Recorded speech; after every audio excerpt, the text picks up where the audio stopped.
Hello, and welcome back to the Tavern.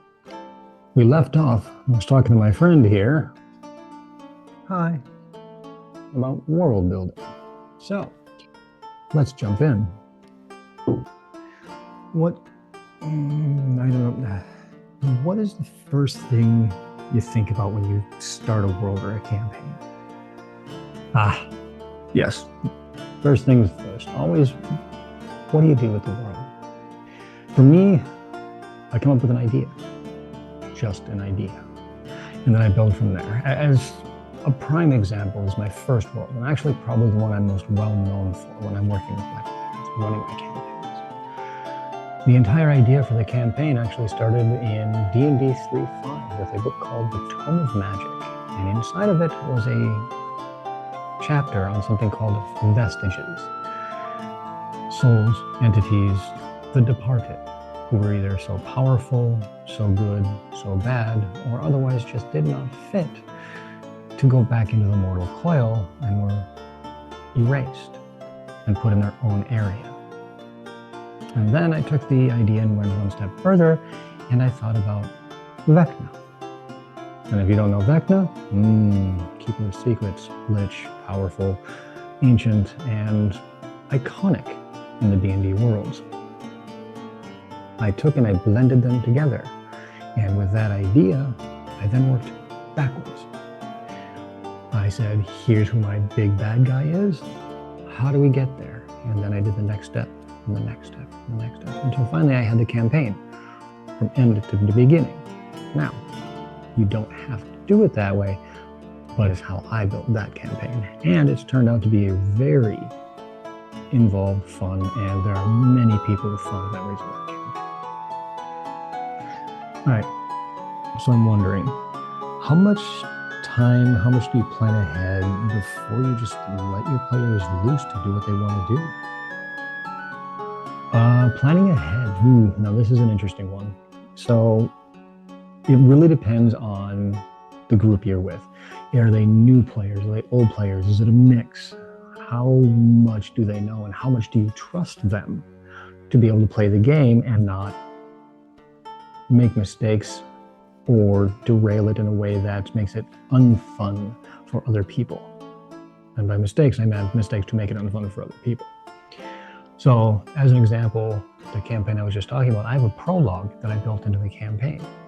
And for new players, up until that prologue finishes, I will be kind to them. I will give them advice. I will teach them. I will pull back on damage. I will pull back on combat. I will not necessarily hold their actions to 100% consequences, because I will explain to them, I will teach them how this action is going to have this consequence and this is what's going to happen. It's the prologue, it's the tutorial.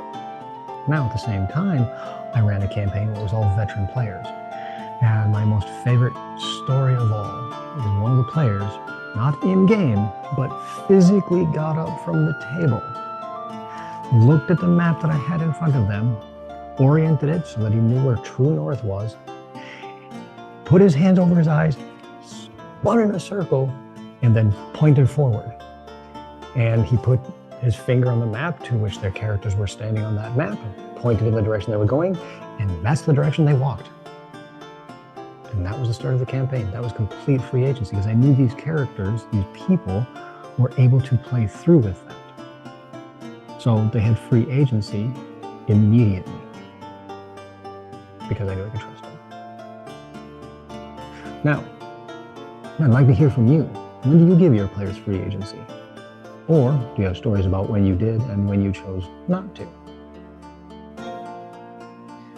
Okay, now this is probably a bit personal, but do you ever borrow ideas from books and movies and stuff like that? There we go. Borrowing ideas from books and movies, the most questionable resources out there, because they are the best resources at your fingertips. Yes, absolutely 100% I have borrowed from that. In fact, the second campaign, and one that I just started, is a combination of 3 ideas. We have Attack on Titan, Full Metal Alchemist, I've had a little bit too much to drink apparently, and Fallout. And the thing is, I haven't even figured out the end of it yet. I just knew this is the world archetype I wanted. I wanted that dark, that gritty, that immersiveness where it feels like a post-apocalyptic world meets high fantasy. And these are the three ideas that I came up with. I've incorporated ideas from each of them. And the players have already taken in that area, that aura, that feeling, that grittiness of the world, and have immersed themselves wonderfully. Okay, I'm getting it, and I think I have an idea for my campaign.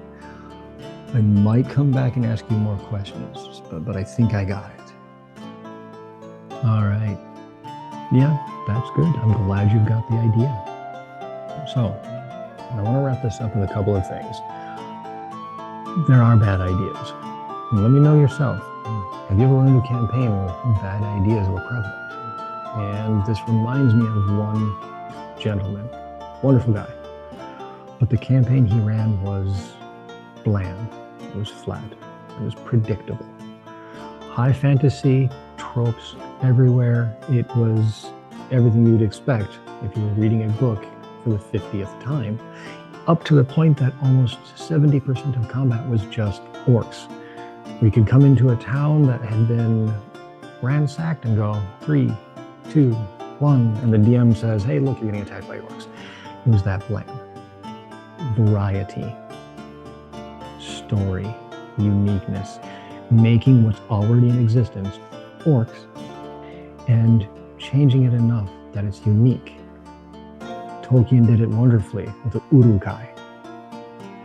And even in this gentleman's campaign, he could have turned around and had it so that one of the orc groups that we came up against, it wasn't combat. These were actually intelligent orcs that were trying to work with us. And because we had been so inundated with orcs that tried to kill us, we would have made that mistake. It would have thrown a whole new twist to the campaign and made it fresh. Still kept the orc theme though. So, don't reinvent. Adjust, modify, twist what is already out there. And keep in mind, it's the story that makes players want to stay. Not the color of your sky, not the number of types of rabbits you have in your game, but how you make the players feel, how the story draws them in, and how they feel about engaging with that story and progressing it to see where it might end. So, comment below any of the questions that this wonderful person asked. Chime in. Let me know what you think. Let me know your answers. And as always, I look forward to seeing you again at the Tavern.